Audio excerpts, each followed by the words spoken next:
Hey, Black Belt Dragon here again with now the second to last episode of Season 5 of Friendship is Magic.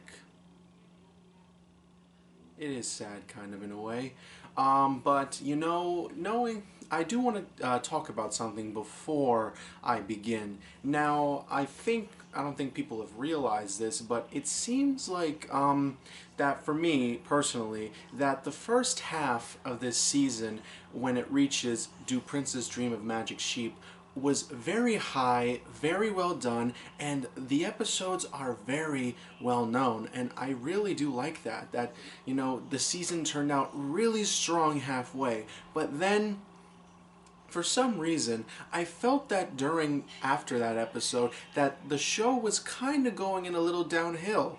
I'm not saying that they were bad or anything, but the episodes didn't reach that high point that the past episodes before Do Princess Dream of Magic Sheep, reached that point. I mean, yeah, there were a few episodes, like some of the Rarity episodes, and of course, the Crusaders of the Lost Mark, and certain others, they reached that high point, but it seems like most of them were average at best. And I'm wondering, what was the thought process, during the season? Were they trying to, weren't they trying to make the whole season a high point? I don't know. I guess it's because of some kind of balancing issue. But now we're going into the episode, The Main Attraction. And this episode, I can tell you, is in that high point, and it's very good. I mean, it's really, really good.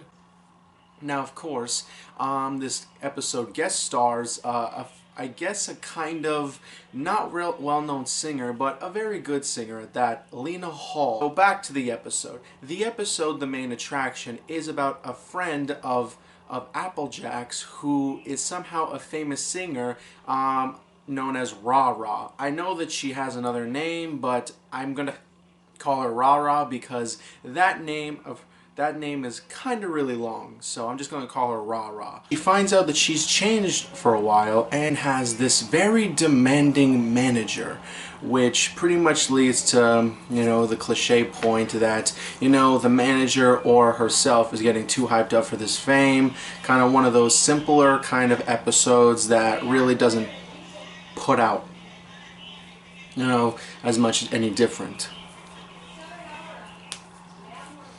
And of course in this episode we kind of get a little bit of a flashback. We get a flashback from Applejack's past, and it's overly cute.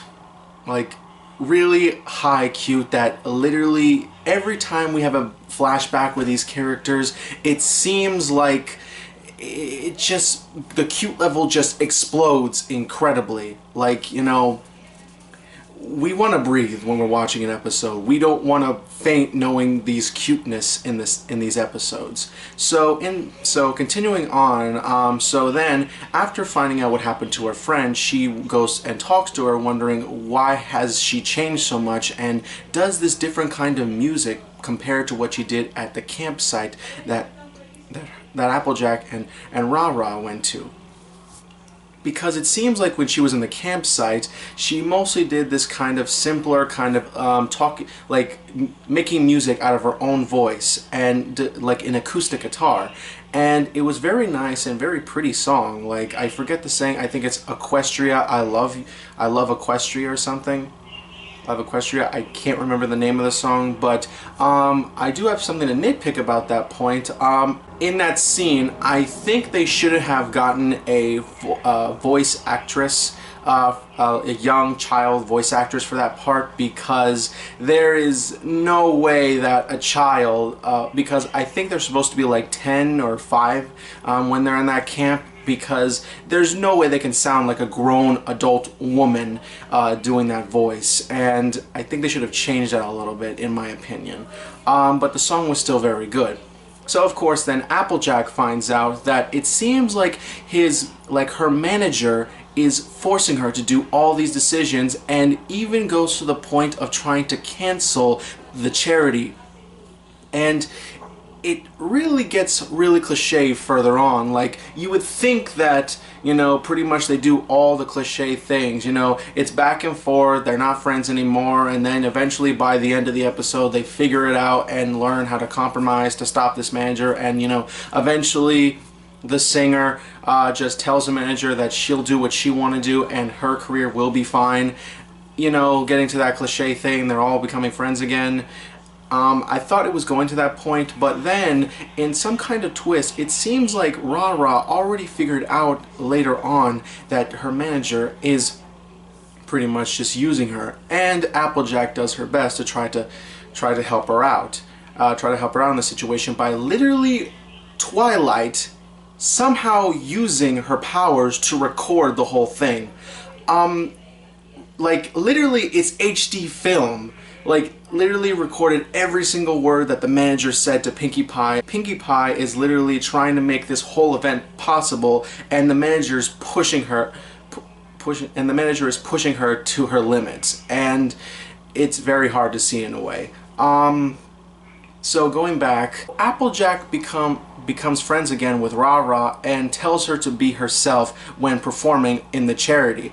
And Ra-Ra right now is in this situation where, knowing that her manager does everything for her, but now she has to go to the simple point of just playing in the piano and just singing with her real voice. And literally to that point, she sings probably one of the most beautiful songs you have ever heard in your life.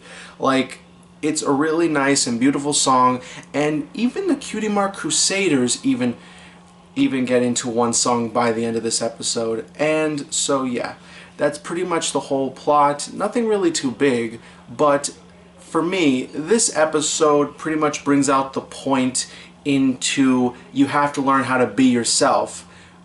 In being yourself and knowing that your talent is what's the best of you. That you are the best, like, you are the best of being yourself, like being who you are. And that's what the character Ra-Ra learns, that she doesn't need these whole special effects or even try to auto-tune her voice. Let me tell you, that scene was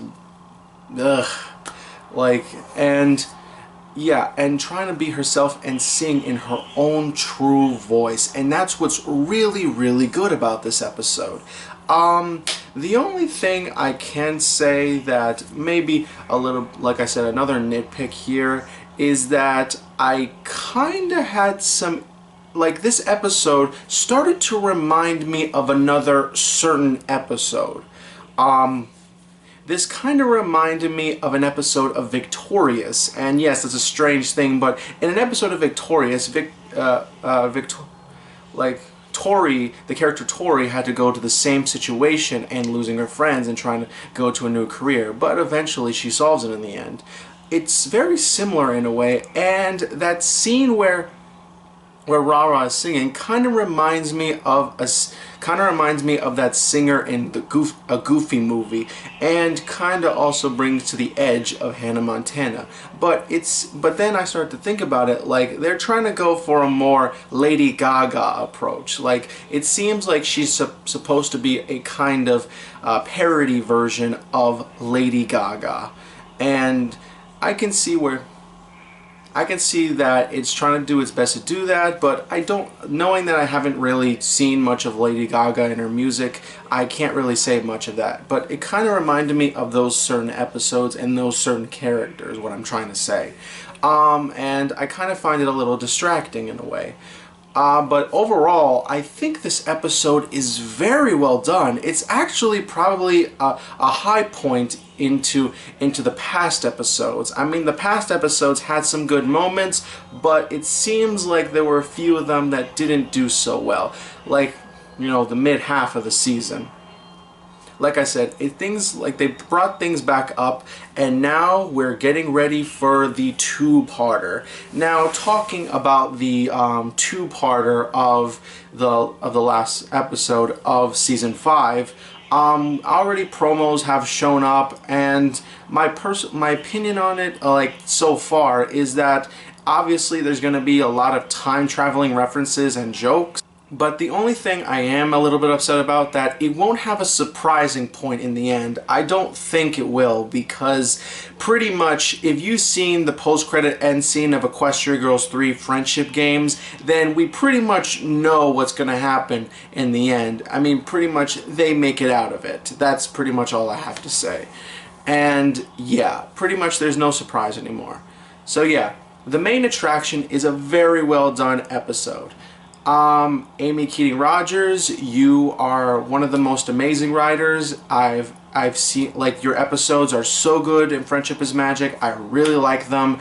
I do have certain nitpicks during them, but most of all, I really enjoy your episodes. I hope you're going to be doing well in Disney, because, you know, Disney has done a lot of good things, but yeah, just I like to see you to see if you'll be able to write a Disney Pixar movie. If that's the case, then I will go watch that to see if you're going to be writing a Disney Pixar movie. That would be amazing. Okay, Black Belt Dragons signing out. I'll see you in the Season 5 finale of Friendship is Magic. See you there.